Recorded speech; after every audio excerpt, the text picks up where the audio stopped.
শুধু দর্শক বন্ধু, আপনারা দেখছেন একে নিউজ বাংলা। আর এই মুহূর্তে উপস্থিত রয়েছে কলকাতা হাইকোর্টে, যাদের দায়িত্বে আমার আপনার এবং এই পুলিশ কর্মীদের ছেলে মেয়েদের শিক্ষার ভার, তাদেরকে এই পুলিশ লাঠি দিয়ে পিটাচ্ছে। ভাবা যায় আরো কি কি দেখতে হবে আমাদের।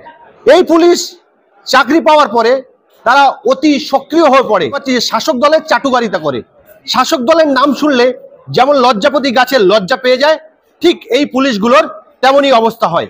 আজকে কিন্তু সেই কসবা কাণ্ডে যে পুলিশ লাথি মেরেছে এবং ডান্ডা মেরেছে, তাদের বিরুদ্ধে কিন্তু এই কলকাতা হাইকোর্টে সুমোটো মামলা হয়েছে। আর সেই মামলার সঙ্গে জড়িত রয়েছেন কলকাতা হাইকোর্টের বিশিষ্ট অ্যাডভোকেট রাহুল দাস। আমরা বিষয়টা ওনার কাছ থেকে শুনে নেব। দেখুন, পুলিশের সর্বস্তর পুলিশ এরকম নয়। আমি আবার বলছি, সব পুলিশ এরকম নয়, কিন্তু কিছু পুলিশ আছে, কিছু নেতার ধ্বজাধারী। আর সব থেকে বড় কথা হচ্ছে, সেটার জন্য পুলিশ এইরকম অতি সক্রিয় কিছু ক্ষেত্রে দেখা যায়, আবার কিছু ক্ষেত্রে একদম পুরো নিষ্ক্রিয় দেখা যায়। যার ভিত্তিতে কসবা কাণ্ডে গত 8/4/2025 ইন অ্যান্ড অ্যারাউন্ড টাইম 11:30 থেকে 12টার মধ্যে একটা পিসফুল ডেমনস্ট্রেশন শুধুমাত্র ডেপুটেশন দেওয়ার জন্য কিছু শিক্ষক, যারা কিনা যোগ্য 2016 এসএসসির প্যানেলে যোগ্য চাকরি প্রার্থী, যাদের চাকরি সুপ্রিম কোর্টে চলে গেছে, সুপ্রিম কোর্টের রায়ের ভিত্তিতে রাজ্য সরকারের উদাসীনতার জন্য, রাজ্য সরকারের বদমাইশির জন্য, সেগ্রিগেশন লিস্ট না দেওয়ার জন্য, তাদেরকে অকথ্যভাবে লাঠিচার্জ, ব্রুটলি এবং লাথি মারা, যাকে কিক করা হয়, এবং পুশব্যাক করা, যেই সমস্ত ধারায় আমরা কেস ফাইল করেছি আন্ডার সেকশন। আজকে প্রথমে পুলিশকে নোটিশ পাঠানো হয়, কসবা পিএসএ পুলিশ কোনো রকম স্টেপ নেয় না, যার ভিত্তিতে under section 320, under section 323, under section 100 of BNSS অ্যাক্টে এটা হচ্ছে লিগ্যাল নোটিশ, যার ভিত্তিতে পুলিশ কোনো রেসপন্স করেনি। এটা হচ্ছে ন্যাশনাল হিউম্যান রাইটস কমিশনে কমপ্লেন করা হয়েছে, যার কমপ্লেন কপি। আর এটা হচ্ছে যে মামলা হয় সেই মামলার কপি, জাস্টিস চিত্তাঙ্কর ঘোষের আন্ডারে যে মামলা করা হয় তার মামলার কপি হচ্ছে এটা।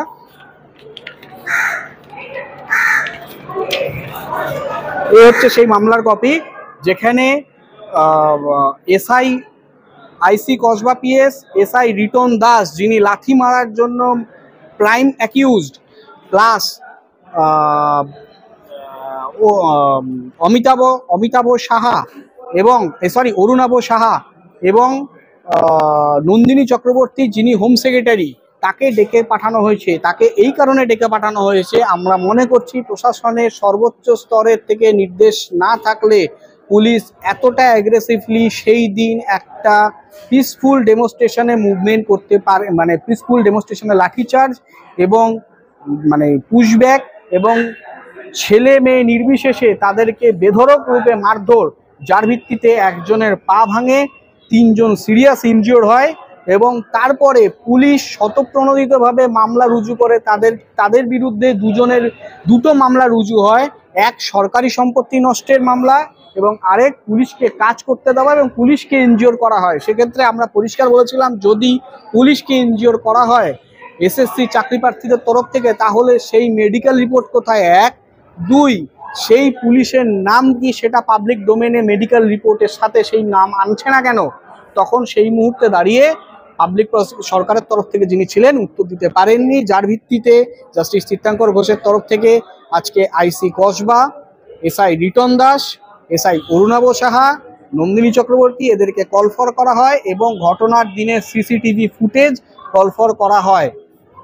আমরা এটা পরিষ্কার বলে দিচ্ছি, এর সাথে কিছু পুলিশ এবং প্রশাসনের সর্বোচ্চ স্তরের লোক জড়িত, দুর্নীতিকে ধামাচাপা দেওয়ার জন্য গোটা প্রক্রিয়া সেই দিন সংগঠিত করেছিল এবং যেটার রূপ গোটা বাংলা সহ গোটা দেশ এটা দেখেছিল। প্রশাসন কিংবা রাজ্য সরকার, এই যে পুলিশ প্রশাসন যারা লাঠি মারলো মাস্টারদের, তাদের বিরুদ্ধে কি অ্যাকশন ইতিমধ্যে নিয়েছে?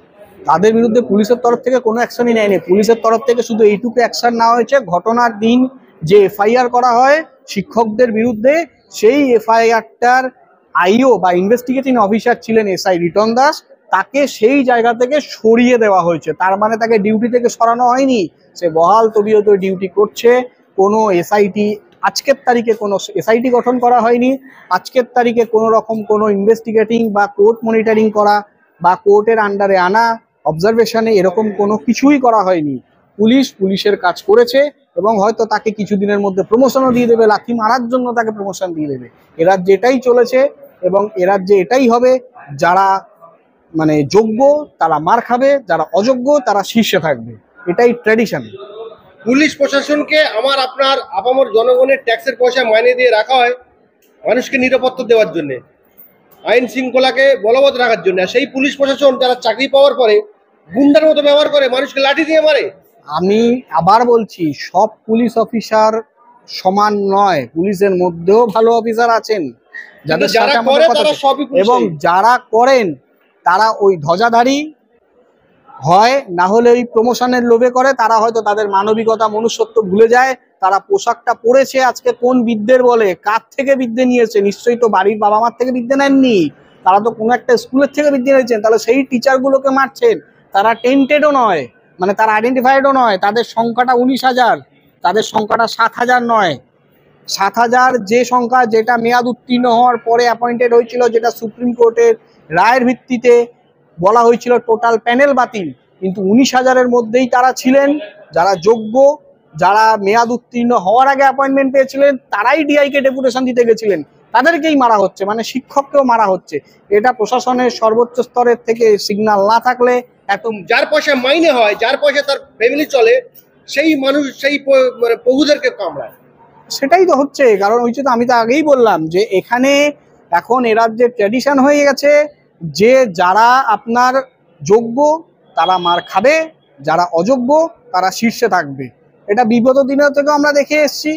সরকারের বিরুদ্ধে কিছু বলতে গেলে বা সরকারের বিরুদ্ধে কিছু যদি আমার বলার পূর্ণ অধিকার আছে, আমার ভারতের সংবিধান সেই অধিকার দেয়, কিন্তু যখনই আমি সেটা বলতে যাব, গঠনমূলক সমালোচনা করতে যাব, তখনই আমাকে রোষের মুখে পড়তে হবে, না হলে মার খেতে হবে, না হলে জেলের ভাত খেতে হবে। এটাই হয়েছে বিগত দিনেও। দেখবেন আপনারা 2011 থেকে এই 2025 পর্যন্ত এই ট্রেন্ড চলে আসছে, আগামী দিনেও চলবে। এই মামলা আজকে হাইকোর্টে উঠেছিল, আবার নেক্সট কবে উঠবে? নেক্সট এই মামলার শেয়ারিং এর টাইম দিয়েছে, ডেট দিয়েছে সোমবার দিন তাদেরকে, সামনের সোমবার তাদেরকে আসতে হবে। সামনের সোমবার। হ্যাঁ। এই যে পুলিশের বর্বরতা আমরা মিডিয়া এবং সোশ্যাল মিডিয়ায় দেখেছি, সারা পশ্চিম বাংলায় চলছে, গোটা দেশ দেখেছে। এবার দেখতে হবে, প্রথম কথা পুলিশ কারোর ইনস্ট্রাকশনে করেছে, ভাঙড়ে তো পুলিশ ইনস্ট্রাকশনে কাজ করেছে। পরিষ্কার কথা, আমার একটা পরিষ্কার কথা, ভাঙড়ে যে গন্ডগোলটা হয়েছে সেটা ওয়াকআউট বিরোধী, ওয়াকআউটের বিরুদ্ধে জমায়েত হয়েছিল, সেটা তো কেন্দ্রীয় সরকারের বিরুদ্ধে, সেখানে রাজ্য পুলিশের গোসা কোথায়? ওয়াকফের বিরুদ্ধে জমায়েত হচ্ছে কলকাতায় কোনো একটা রাজনৈতিক দল করছে, যার জনপ্রতিনিধি আছে, যার ভোট ব্যাংক আছে, যার জনপ্রতিনিধি বিধানসভার ক্ষমতা, বিধানসভার বুকে সদস্য। তাহলে সেই জায়গায় দাঁড়িয়ে সরকারের সমস্যাটা কোথায়? এটা তো সরকারের, রাজ্য সরকারের বিরুদ্ধেও আন্দোলন নয়, ওয়াকফ তো কেন্দ্র সরকারের বিরুদ্ধে আন্দোলন, এবং সেখানে রাজ্য সরকার মানে দেখাচ্ছে যে আমি সমব্যথী এই ওয়াকফের জন্য, এবং রাজ্য সরকার বারবার বলছে যে এটা এই রাজ্যে লাগু হতে দেব না। তাহলে রাজ্য সরকারের অসুবিধাটা কোথায়? সেই ওয়াকফের সাথে মানে ওয়াকফের বিরুদ্ধে কোনো প্রতিবাদ করলে বরং রাজ্য সরকারের তো আরো সহযোগিতা করা উচিত। সেখানে আমরা দেখলাম রাজ্য সরকার অসহযোগিতা করছে। এটা বুঝে নিতে হবে, কোনো একটা জায়গায় কোনো একটা হয়তো বন্ধুত্বপূর্ণ সহাবস্থান তারা বজায় রেখে চলেছে। এই পুলিশ যারা এই মাস্টারদেরকে মারলো, এদের কিরকম শাস্তি আপনি আইনজীবী হিসেবে দাবি করছেন বা হতে পারে? অবশ্যই তাদেরকে সার্ভিস থেকে টার্মিনেট করা, কারণ এরকম পুলিশ, এরকম বর্বরভাবে পুলিশ রাখা উচিত নয় পুলিশ ডিপার্টমেন্টে। কারণ একটা পচা আলু গোটা বস্তাকে পচিয়ে দেয়, আলুর বস্তাকে। তো আমরা সেটাই টার্মিনেশনের জন্য বলেছি। এবার দেখার বিষয়, video footage, CCTV footage call for করেছেন, জাস্টিসের অবজারভেশন কি হয় সেটা আমরা দেখব। অবশ্যই বিচার ব্যবস্থাকে আমরা মান্যতা দিচ্ছি এবং আগামী দিনেও তাই দেবো। কারণ সরকারের বিরুদ্ধে বলতে গেলে যখন রোষানলে পড়তে হয়, তখন একমাত্র জুডিশিয়ারি সিস্টেমই ভরসা থাকে, যেখানে জুডিশিয়ারি সিস্টেম বিচার বা ন্যায় পাইয়ে দেওয়ার জায়গা থাকে। এবং সেই জায়গাতে, সেই অ্যাঙ্গেল থেকেই, আমাদের দৃষ্টিকোণ থেকেই হাইকোর্ট বা যে কোনো কোর্ট, জুডিশিয়ারি সিস্টেমে এখনও মানুষের ভরসা আছে এবং আমাদের তো অবশ্যই ভরসা আছে। আমরা সেই ভরসার ভিত্তিতে কোর্টে প্রেয়ার করেছি। এবার বিচারপতি যিনি আছেন তার অবজারভেশন যা হবে সেটা আমরা অবশ্যই মেনে নেব।